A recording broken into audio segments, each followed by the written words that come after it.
I found these 3 beans laying on the ground. They're below where I had a plant. And these 2 look like they could still sprout. And this one here's got bite marks on it, and you can see a roly-poly is on it eating it. There's another one that went running off, and I didn't want it to run. So it went into this fetal position. Oh, there that one goes. So that's kind of interesting. I'm going to plant these 2 over by the Achira, see if they come up. I think I've got one over. Yeah, there's one right there coming up. I just planted that just recently. So let's stick one over here. Just put it in the ground right there, see what happens. See if it can make a crop. Let's put one over here.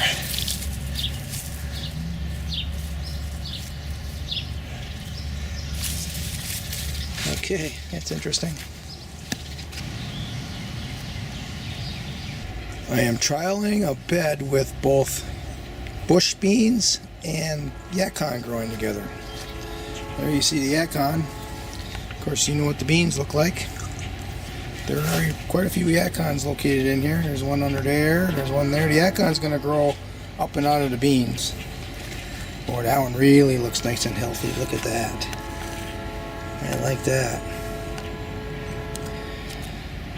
That one was the tallest one, but it didn't really grow for a long time. Now it's starting to grow finally.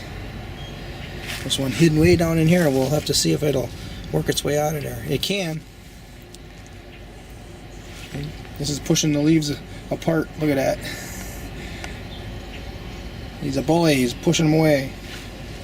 Eventually, the yacon will shade the beans out, but I think the beans will set a crop before that happens.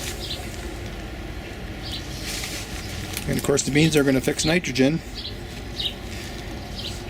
In the end, the last month of the season, when it's really tubing up, it should be able to use that nitrogen.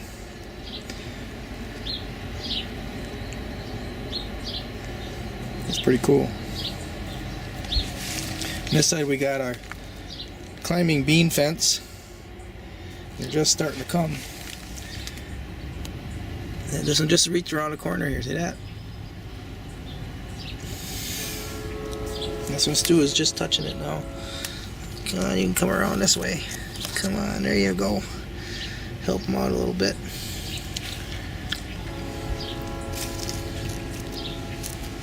This one's going the wrong way, you gotta go this way. I guess we can let 2 go on the same one. Looks like it might be growing a second one. I also planted a few corn in here. There's one right there. I think. It almost looks like grass. Well, corn is grass.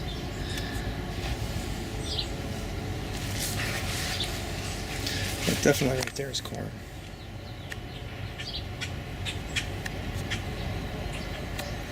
There's some squash in here too. That's some weird squash from Australia, I think.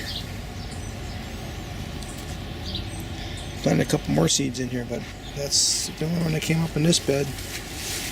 This is a little bit of potatoes, and there's some peas on the edges. They're getting shaded out now, so we'll see if they set a crop.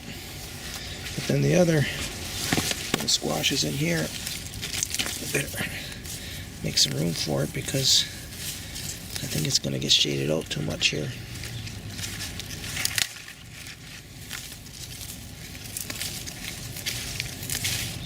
We're hinge cutting that milkweed.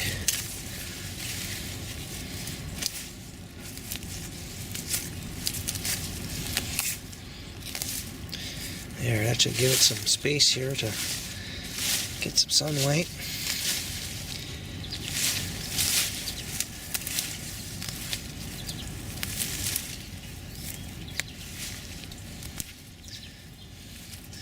And a couple beans growing over here too.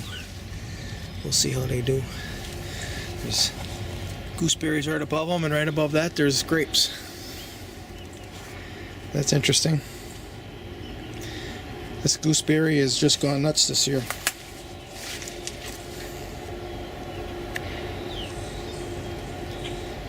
That's a Finnish name.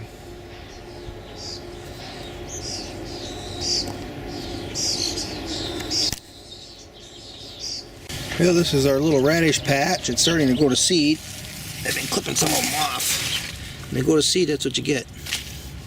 So that's the issue with radishes. If you plant them too late, you don't get any.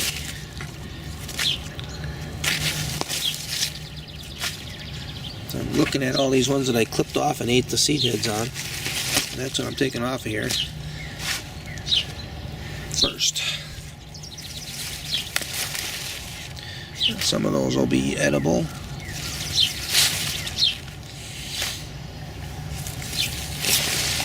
There's one. Just these big tall ones. We gotta get those out of there first. They're legging up.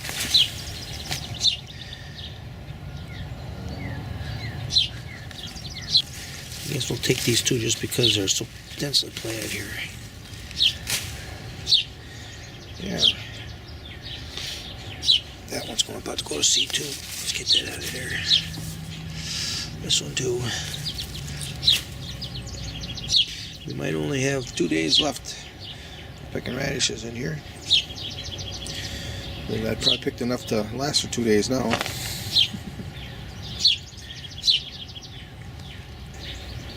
think we'll have some Swiss chard along with our radishes for breakfast. Let's see. Let's take this big top off of there. Had a nice big hunk. I don't know why the Swiss made chard, but I guess I'm going to eat some. Yeah. So these are greens from my radishes I just picked, and I'm going to be using them as mulch. I've been using them as mulch in the white salsify bed. And I might just tuck these under some straw and let the worms eat them. You think? And then here are the roots from the radishes, and here are the radishes. Here's my Swiss chard. There.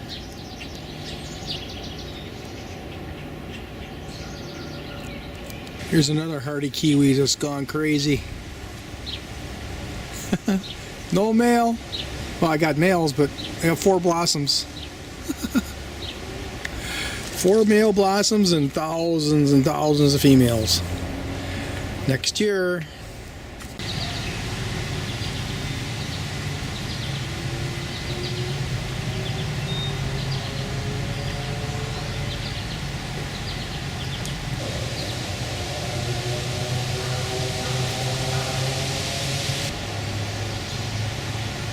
Simmons blossoms. Again, so I wonder if that's one of those rare ones.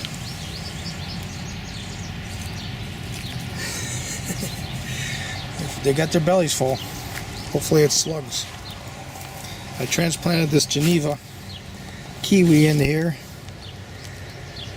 I have a vision of it growing over this outdoor run for chickens. And we'll feed chickens kiwis. We'll see what happens. Our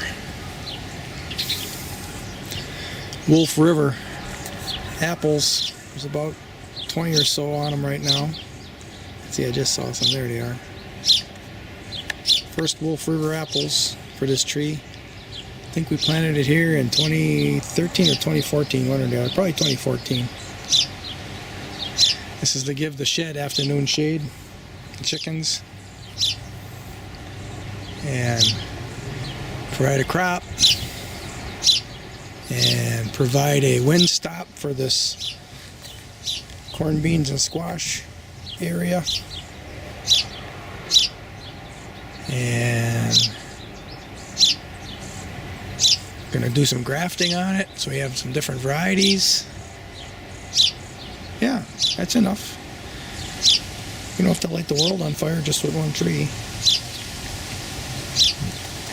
I'm looking for onions for salad, and I planted these set onions along this little narrow path here between my brick walkway and the hardwood cloth, and I think we're going to take some of those.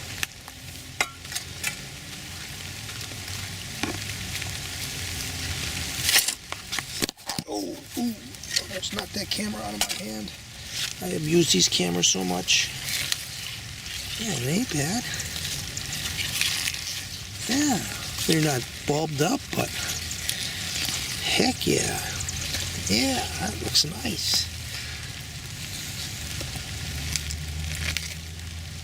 Yeah, it's even bubbling up a little bit. I didn't even have to use a shovel. They just come right out. Okay, that's probably enough. 5 nice little onions for salad.